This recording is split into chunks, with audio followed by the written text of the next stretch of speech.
Are y'all ready to rock out?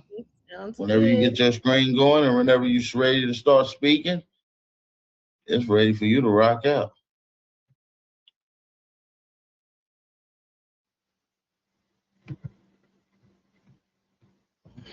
All right. Okay, my screen's up. Okay, ready. So we're talking about did the American Indians participate in the U.S. government before 1924? So of course we have to know what American Indian is, and there's no way around it. It's the indigenous people of the Western Hemisphere, not including the Yupik or Inuit people, but it's especially the indigenous person of North America and U.S. And the Amerindian is people who belong or come from the native peoples of America. Government can be defined as the body entity invested in power to manage a political unit, organization, most often the state. So we're going to be talking about participation today, the fact that you are a part or become involved in something, but there's two forms of participation that I'm going to be talking about mostly: civic participation, voluntary activities of citizens in forming and sustaining independent non-governmental organizations, and political participation that pertains to activities of individuals or groups influencing public policy. So, what is a citizen? It's just the inhabitant of a city or town. It's coming from Anglo French in the 1300s, a city dweller, town dweller, or citizen. Coming from city, that's Old French, which is just town, city again, and it refers to citizenship as a membership in the community or community of the state, citizens, or commonwealth.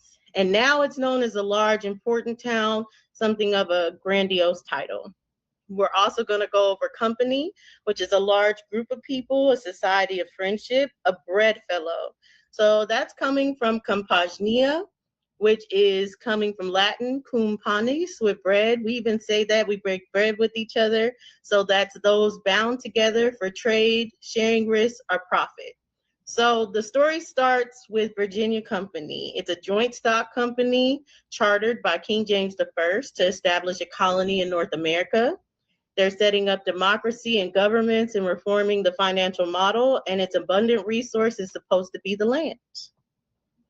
So I'm starting here in the archives, the statutes at large and the laws of Virginia, and we're starting off with that first charter.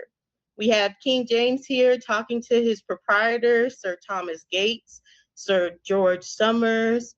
We have Hakluyt, etc. William Barker as well, and he says of the diverse others and loving subjects. He said, we vouchsafe unto them our license to make habitation and part of America, commonly called Virginia. So why do you use license? Well, let's define it. A license is a formal authorization, an official permission. It's to be allowed or to be lawful or get the permission from an authority. So he's already saying that this is not his authority that it's going on. It's an authority that he's getting from someone else. So we're going to move on through this charter. We see him presenting to the proprietors that they're going to be able to nominate and assign the lands, the resources, and run the precincts as they see fit. Also, the proprietors will be the treasurer and the company and a major part of it, as well as the other people. They say they will have a common seal. They'll be able to distribute, convey, and assign any particular portions of the land, anything of the resources passed down. And it says of our loving subjects, the naturally born, the denizens, or others. So who are all these people of the said company? Will continue on as far as some other policies that he projects. He says that the colonies are able to enjoy the gold as they say please. For him and his heirs and his successors, he asked for a fifth part of all the gold and silver and a 15th part of the copper, without any manner of profit or account to be given to them to him and his successors, the royal bloodlines, any further. He says for them to lawfully make coin for the colonies so they can have ease in bargaining and trafficking amongst who? Themselves and the natives there. So it's already expected that the Indians will be in these colonies too, as well as them running the councils. So when he goes on to talk about this trafficking in ships that they will have with the vessels of goods, it says when you are under the dominion of King James, you will be charged 2.5 upon every 100 when you are to traffic, buy, or sell across the colonies. But being a stranger, you and not subject to King James, you will be charged 5 upon every 100. So strangers are able to participate in this commerce. They're able to traffic, buy, and sell. And it also says they're able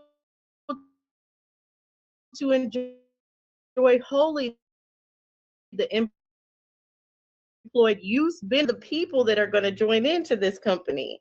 Well, some of the names are William Bennett, who's a fishmonger, James Haywood, that's a merchant, William Gibbs. We have a grocer, John Ellis. We have Clement Kimberly, James Campbell. All these names and last names should sound very familiar, like Ezekiel Smith, Richard Johnson, William Johnson. They say that these companies are going to come together as grocers, fishmongers, goldsmiths,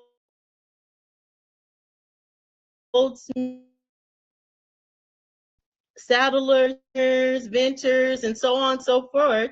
And they'll come all the people coming together. Just perhaps they have a lot of American Indian names. So when we go into Plymouth in the beginning of the archives, this is going to be coming from a journey as far as the English plantations with Plymouth, and they're going into the habitation of the Indians. It says they're met by an Indian that presented himself to be a savage, but he saluted them in English, and they assumed that it was some kind of broken English that they learned from the Englishmen. He said he would introduce them to the Sagamores and Lores, and they discoursed about the whole country and Providence and all the Sagamores that existed there. So he was able to introduce them to the chief sachem, which King James gave his blessing, and the governor desired to set up a truce with him. When it came to the great sachem that was looking around in the messengers, it says he used the intimidation tactic as going as far as the people to see what they stood for. So he saw a messenger that was in all his armor and had his sword, and he said, I will buy everything off you right now. So of course that messenger didn't go with it. He said he would keep his stuff, but it just shows he was showing him that I'm the more superior. He then went on to leave his brother, and also it says he left 6 or 7 hostages to be their messengers back and forth.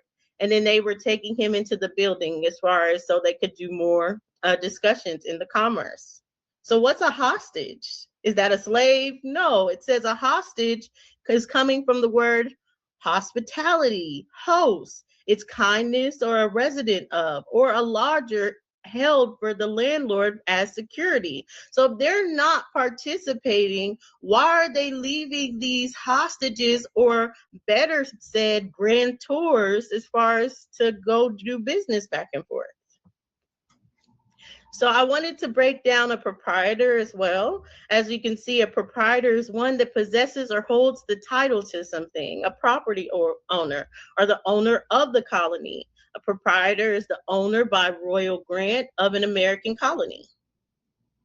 The sagamore is the chief, the king chief, the sachem as well, the chief of a Native American tribe used in Narragansett, Algonquian chief ruler, Delaware, Dakima, the Micmac, Dekumu, and the Paxcot, the Sagamo is where we're getting the Sagamore. So 5 minutes and 30 seconds. Okay, perfect. So to understand what's going on, we have to understand what an Aboriginal title is that they're working with. They're having these principal subjects of their legislation, saying there's codifying their prohibition of private purchase of native lands. That remain a topic of discussion throughout the whole forming of the United States into the Intercourse Acts. And why is it a major subject? subject because the Indians are the real proprietors. They're the ones that have the ownership to the land, not King James. He only has a license to habitat the land. So when we look at the actual deeds going in these regions of Narragansett, Massachusetts, New York, East Jersey, Pennsylvania, they're all saying in satisfaction to our Indian proprietors, in satisfaction to our Indian sachems, into the Indian right. So does a monarch participate in his monarchy? Okay, we're going into the Indian deed that is coming out of Massachusetts Historical Society. They use Massasoit here, which is another word for sachem. It says that he gives them the right to title, interest in a part of the land or any parcel with all the profits and benefits. He acknowledged Captain Richard Morris is justly and freely entitled to the land, but he also said he's set to remove any pretended claims to the land. We also have the deed of Boston when we have Charles Josias, which that's a very interesting name, and the Massachusetts Indians to the inhabitants of Boston, giving them a deed and relinquishing any claim to the Boston or Deer Island part of the Boston Harbor for a valuable sum of money. When we get into them setting up the colony here in Massachusetts Bay, we have the freedmen oath that they're making. And they're not making an oath to keep foreign society. They're taking their oath to the governor, to the deputy governor, to the assistants, to the commonality that they're working with, because they're setting off as far as this colony to work together as one. So here, to understand what's really going on, we have to go into the past of the laws of England, where even Black laws comes from. So here we have William Blackstone that is going to be the forefront of all these colonial laws. He said of people, whether aliens, denizens, that word again, or natives, the first and most obvious division of people is into aliens and natural born subjects. Natural born subjects are the one born within the dominion of the crown of England, while aliens are such that are born out of it. For the use of their system, every owner of the land is subject to the superior or lord, and the ancestors' tenant vessel received them in mutual trust. So it goes on to say that the landlord itself may be the superior lord, or they may only be a tenant or vessel, because the absolute superior is one that is not a vessel to anyone. Sounds like they have the aboriginal title. The tenant swore faith to bear faith to his sovereign lord in opposition to all men. So then it goes even further to talk about what happens if you're an alien in this society. An alien may acquire a property in goods, money, or other personal estate. This indulgence to strangers is necessary for the advancement of trade. The aliens may trade freely as any other people. And they said how it would have to make some other laws obsolete. Because what alien would come here with their personal property and say that they have to give up their personal estate in death and they're not entitled to it? No, an alien would have to be entitled to all their property for them to stay in community and friendship with the colony. So now we have a courthouse of Lancaster on the 22nd day of June in 1744. It looks like we have some delegates coming together as far as for an assembly. It's sounding very political. We have the Honorable George Thompson, we have the Honorable Thomas Lee, and so on and so forth, Richard Peters, Thomas Colwell. It says here we're starting with the actual Indians making a speech in which they say that they are willing to set up a covenant chain, one body, one soul, and a chain of friendship with the governor as well as the other Indians. But there's been a lot of disputes about the land and who possessed them, which are formerly belonged to them. So they said, first we have to settle this matter and then we can move on to having friendship. In response, the governor said he heartily recommended a union to preserve the strict friendship to one another. Both you as well as we will become stronger. Our wise forefathers established union and amity between 5 nations, and this has been given us a great weight and authority.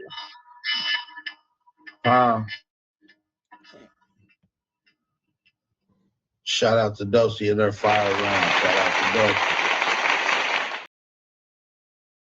to Dosey. For them to cook, man. I need y'all to drop a fire emoji in the chat. We about to get into Dulcinea's second round. And whenever she get her screen ready to go, we're going to go ahead and rock the house out. Shout out to everybody in the building. Let's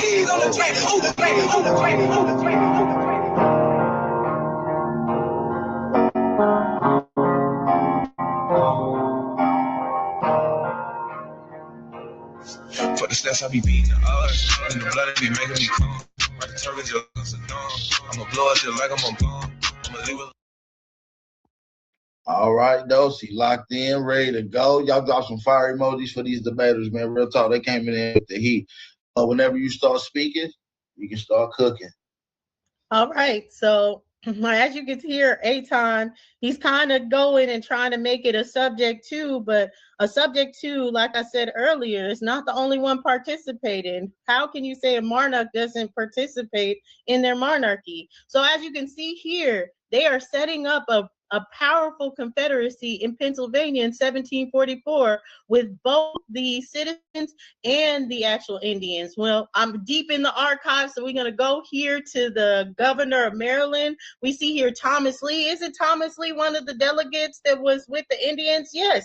So he establishes the Ohio Company with 12 others, Lawrence and Augustine Washington, John Hanbury of the Quakers. They grant them 500,000 acres of land, and he says this is going to be free quit of rent and any tax to the king. So now they're going to say, hey, we don't even need to go pay taxes to the king. Who are they trying to set up for? They're saying on condition that we settle 100 families in this land. So we only need 100 families of settlers for 500,000 acres of land. Who are the other people that are going to be there within 7 years and build a fort and trading ports established? So again, let's talk about what this government is, the United States government. We can see three types of colonies being set up: royal, self-governing, and proprietary. We see as far as the grants administered by the crown to set up the royal colonies. We see as far as the charters that are for the joint stock companies and the sovereign governing colonies that come together just by the people. We know that 8 out of the 13 colonies were set up through the royal bloodlines. So here we're going to go into John Adams. I'm so happy he said you cannot be two masters, because John Adams agrees that two supreme and independent authorities cannot exist in the same state. So he said this draws the line fairly between the rights of the Britain and rights of colonies, saying that we can manage our trade and navigation through ourselves, through our own laws, through our own courts, through our own juries. We don't need Britain. So that brings us to the Declaration of Independence in 1776. We see here in the primary of Hancock, he's talking about the atrocities of Great Britain, how they're the ones that are selling men into slavery, and then having them, those same men, go into insurrection against them when they have nothing to do with it. Also going into the point of saying, hey, we need to set up these independent sovereign states that are completely separate from Britain, so we can move on and we can do our allegiance and do our bidding as we please. So here you can see at the end of the Declaration of Independence, he says, we therefore, the representatives of the United States of America, which is something Aton said again, if the United States is owned by America, that would be the American people, not a foreign entity. The United Colonies have the right to be free, independent states, absolved from all allegiance to the British Crown. So let's look into some of these delegates, because he's really big on the subject. So let's see, who are these subjects? So we have a lot of the delegates that we know. We talk about the Benjamin Franklin, the Thomas Jefferson. But I want to go into some other names. Some of the names are interesting, like Roger Sherman, Matthew Thornton. We have Hayward as a last name, different last names that you're going to see in your own family, like Harrison.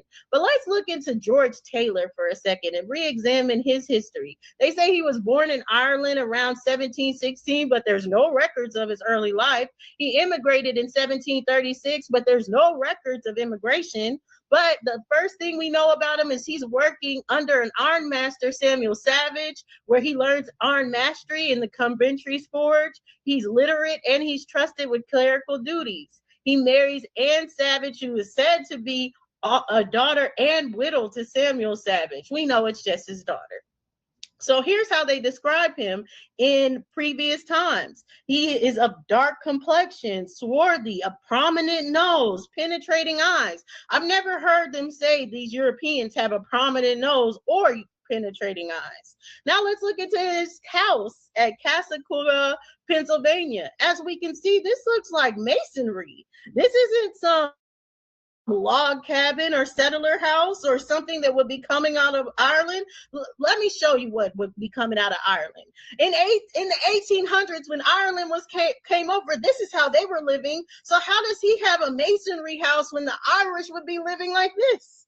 Okay, let's move over with Richard Henry Lee. They say he's an English aristocrat. He's a Virginia planter, and he was a fair skin, but they have no contemporary portraits. They have no descriptions as far as of his in his lifetime, no surviving early life documents. Why is that? Could it be because they reconstructed all the primary documents that we would have had about the foundation of our fathers of the United States? Well, here we have it again, where they're describing him of dark complexion, penetrating eyes, sallow, olive complexion, which is known as a dark at the time, striking features, strongly marked. And here's his house again. What about this house is a settler's house? What kind of settler house would be in Virginia at the time? It would have been a log cabin. They would have had different cabin house made from wood. And yes, they got nicer over time, as we can see with the Corwin house, but it still doesn't stop it from being logs. So where they learn about bricks all of a sudden? Okay, let's go into the Articles of Confederation that we have from 1776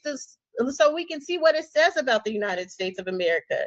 It says each state retains its sovereignty. He said they don't have any sovereignty, freedom, and independence, all power and jurisdiction and right, and as a confederacy, as a league of friendship.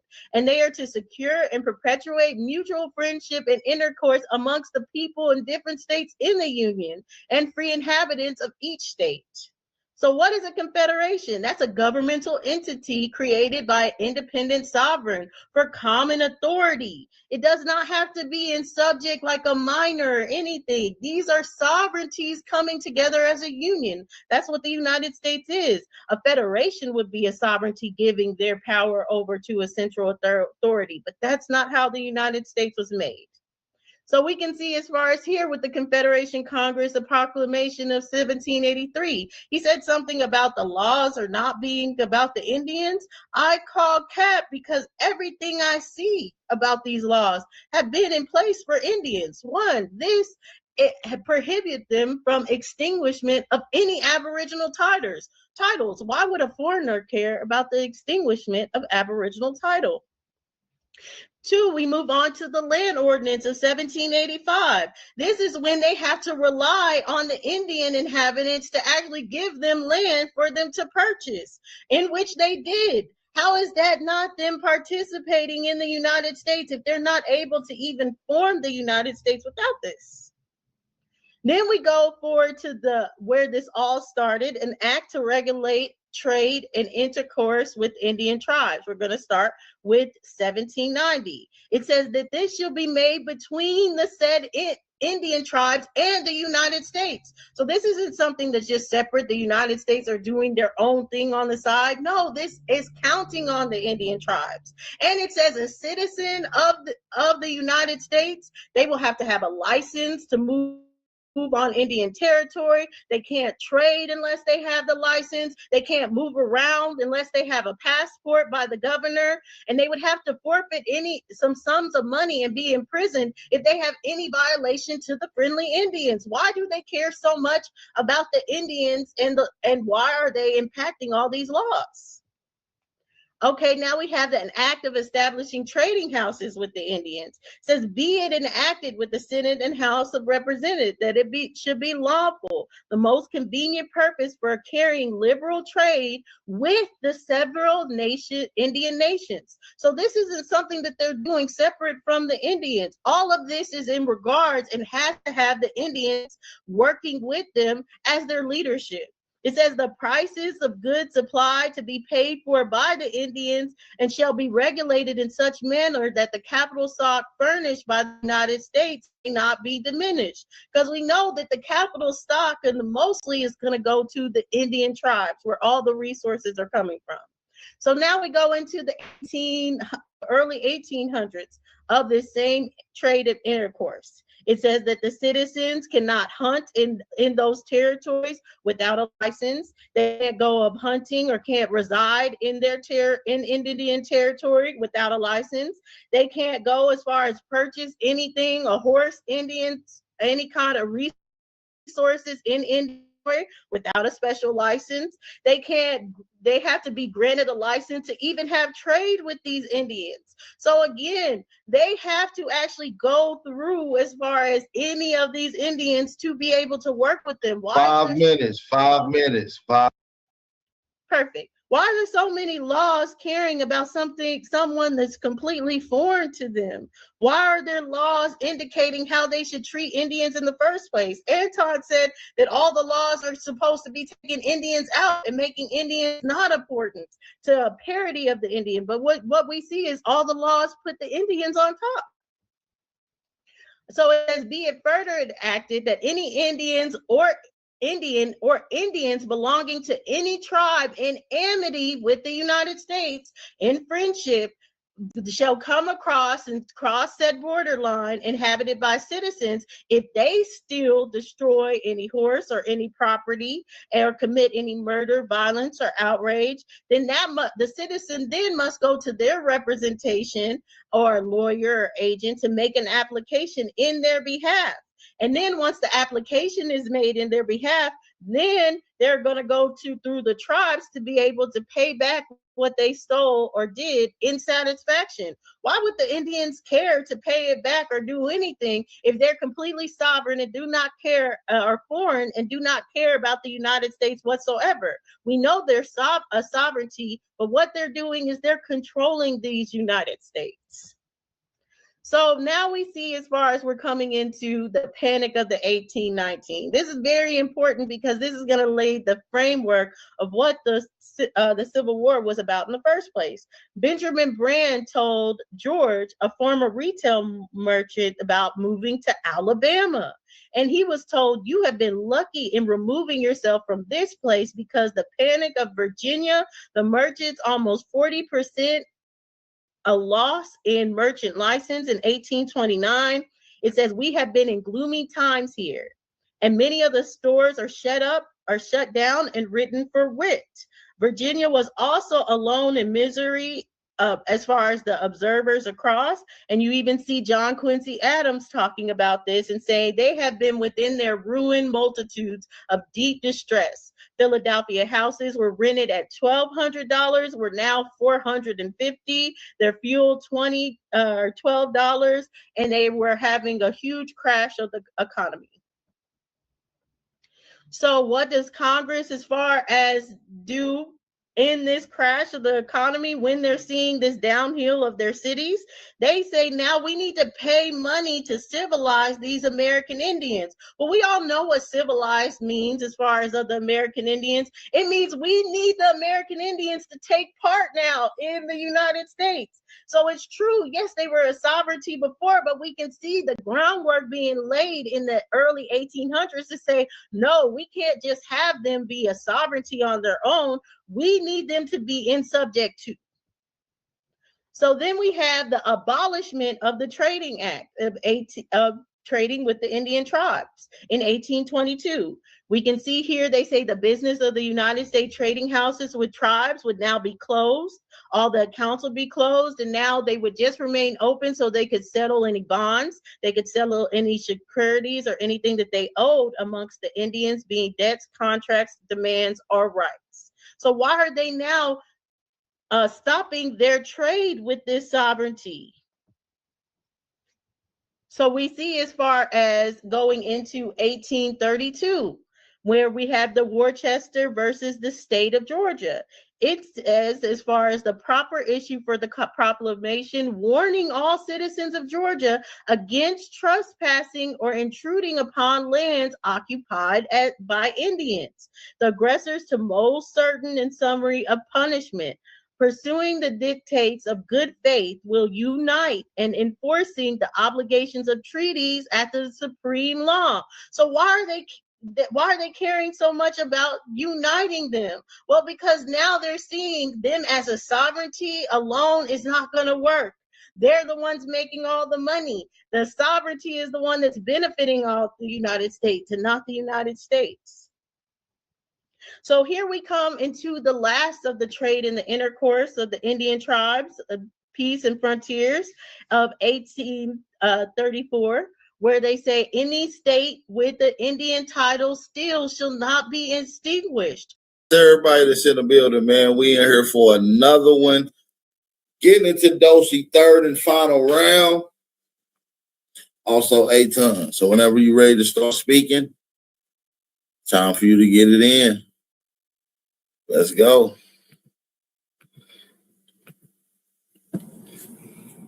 All right. So Aton keeps trying to make this debate where American Indian citizens of the United States, and that's not our debate. It's if they participated in the United States. So when you see them influencing laws, when you see them participating in war, the peace, how the colonies are run, that is participation. But people want to see the citizens. So this is the round for you. Let's go ahead. We're going to run it back a little bit, and we're going to go to Thomas Jefferson in 1803, where we have the Tuscarora Indians having interest in some lands within the state of North Carolina. Why do they, if they have interest in lands, why don't they just go take them? No, they went to the government as far as so they could repurpose that land in North Carolina for them. And that was what the advice was and the consent that ended up being ratified. So where in North Carolina was it? It was the Indian Woods. We see Blunt and the Northern Tuscarora tribe were rewarded for helping the white citizens during war. The colonial government gave Chief Blunt a tract of 53,000 acres on the north side of the Roanoke River for them to settle on the North Carolina, and some of them went to settle in the Niagara County of New York. In 1828, it says the Tuscaroras, still remaining in North Carolina, gave up their title and rights to Indian Woods, while 645 Tuscarora families remained and moved to other parts of North Carolina, Virginia, and South Carolina. So where is this Indian Woods? Well, this Indian Woods ends up being where Princeville, North Carolina is, the first colored town of North Carolina in the United States. Well, didn't they say 645 Tuscarora families remained in the region? So a lot, aren't they going to be in that Princeville town? I say yes. We can see the shared surnames, the oral histories, and the geographic continuity of the Black families being those same Tuscarora families after 1865. So let's go ahead and look into some of the people like John Adams Hyman that is going to be from Princeville, North Carolina, and become one of the first representatives of North Carolina under the Republican Party. He looks like a nigga to me. Well, Hyman talked about his Tuscarora past as far as his connection to the tribe. Also, just for fun, there's another famous Hyman that we know that talks about his origins to the Tuscarora tribes. His name is Earl Hyman, and y'all might recognize him when you see him from the Bill Cosby Show, as well as being in other actor form, film and television. Well, he always would speak of his Tuscarora origins as well. So we see that Hyman family, it has strong Tuscarora ties. Let's go to Robert Smalls. Robert Smalls held office after the war. Like I said, we're seeing that the Civil War was an attempt as far as for these towns. They weren't doing as good. They needed the Indians to be a part.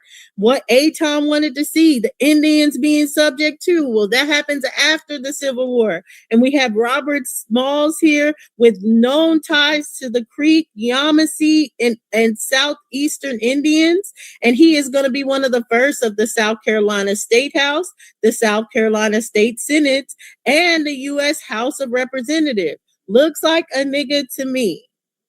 All right, we got Joseph Rainey here. He's going to be one of the first U.S. representatives that came in, and he served in the House of Indian Affairs Committee.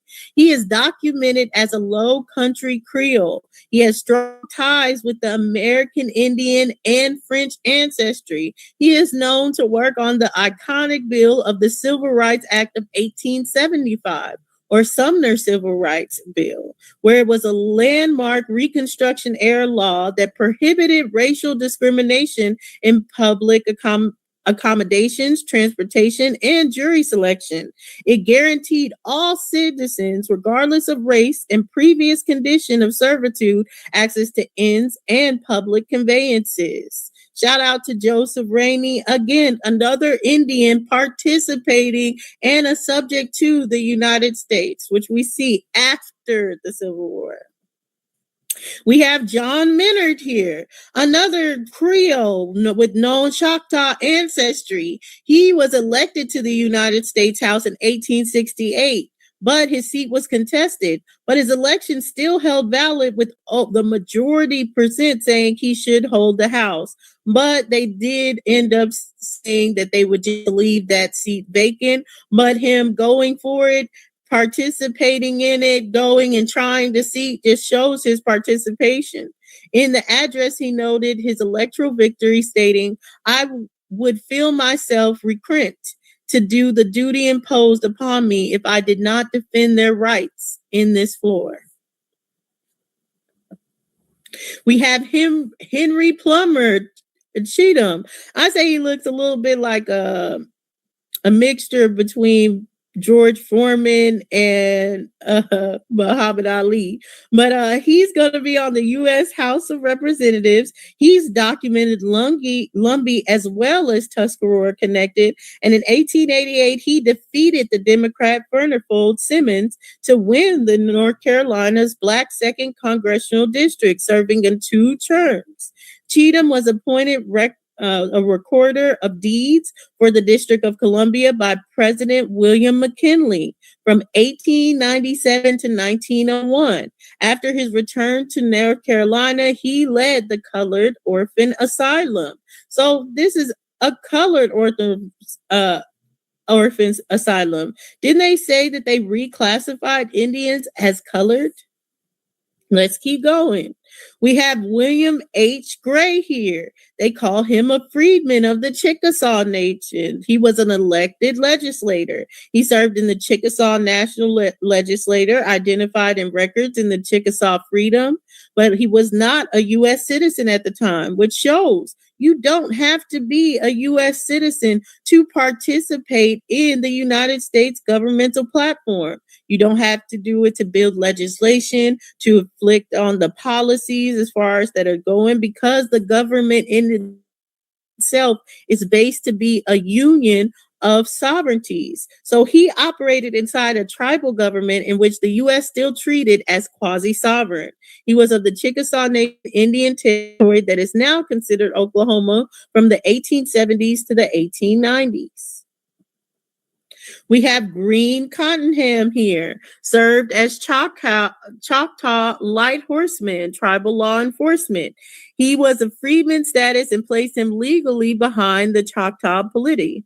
He exercised in the role of police and judicial authority. He's of Choctaw Nation Indian Territory in the late 1800s.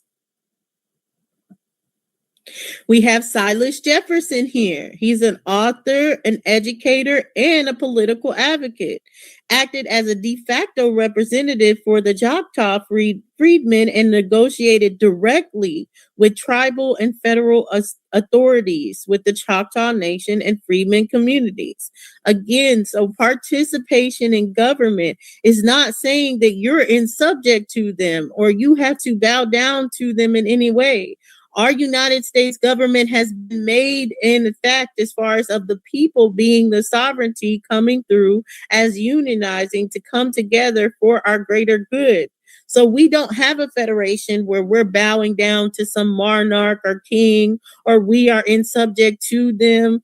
Our whole government is based on us coming together in concordance with each other to run our government. So then we have John Brown. Now, this is just the book as far as the Seminole Freedmen. You can see them on the side here, but John Brown, they do not have a picture of him, but he is a leader among the Black Seminoles. He participated in the Seminole Councils and was recognized as a political intermediary with the U.S. He was in the Seminole Nation Indian Territory in the mid-late 1800s. So we can see is this participation in the United States government through intermediaries, through building the legislation that is coming as far, and we see all this taking 5 place. minutes and 30 seconds. Sorry, 5 minutes and 30 seconds. Thank you. We're seeing this happen right after Civil War. You know what else is happening after Civil War? This is the main points when cameras are being invented. So as cameras are being invented, we are seeing all these niggas that are prominent in the United States government. Okay, so I wanted to get into why all this is important so we can lead into what happened. So we cannot talk about what happened without talking about the communities that were being able to build in these sovereign states through these different people, legislatures, through the freedmen and the Seminoles, and through them coming together in the United States. So one of the main ones is Rosewood. It was founded in the late 1840s through 1847 through 1848. It was founded by Black Seminoles and freedmen. It was located in the Livy County of Florida, and it was an early settlement tied to the Seminole presence after the Seminole Wars. We know the Seminole Wars are what led up to the Civil War as far as, and this is taking place after. It became a self-sufficient Black town, operated under the Florida state jurisdiction, not a tribal state jurisdiction. So these are Seminoles that are here operating under Florida state, which operates under the United States.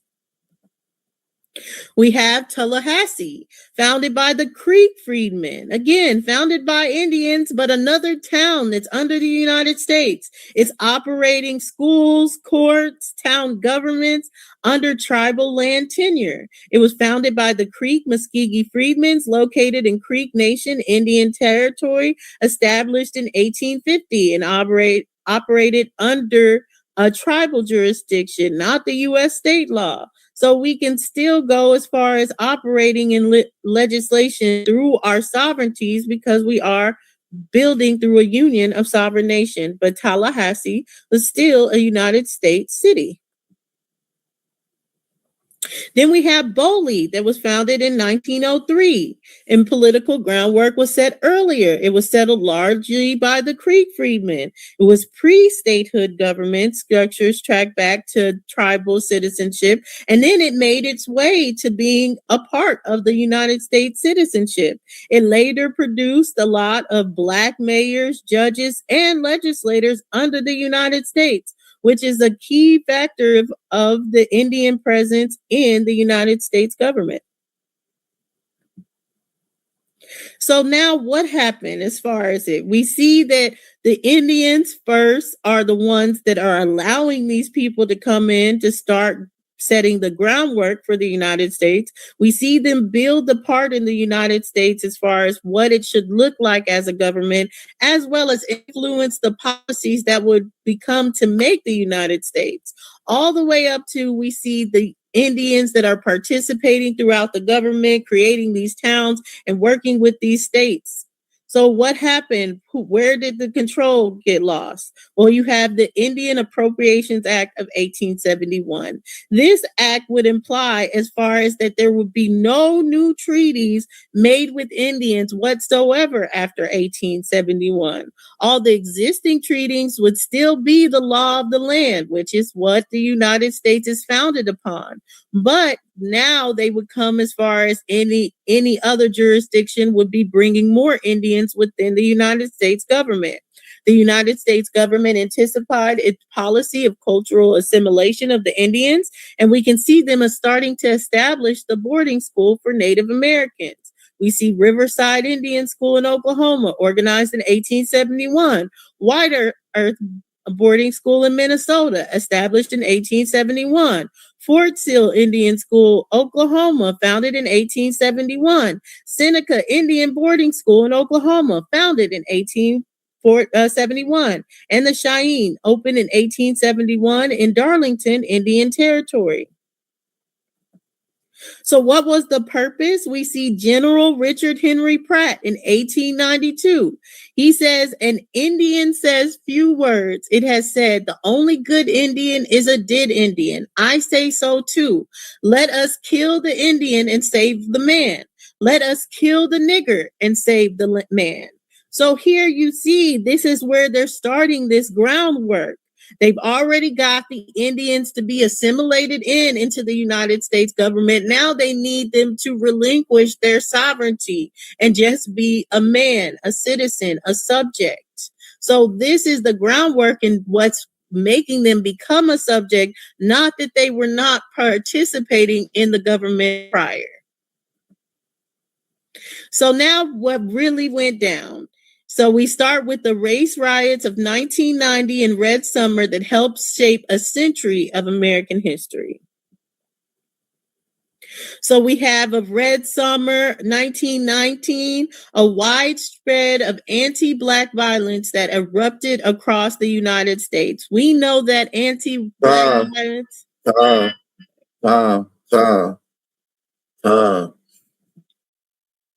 Shout out to Dosey. Shout out to Dosey. Fire.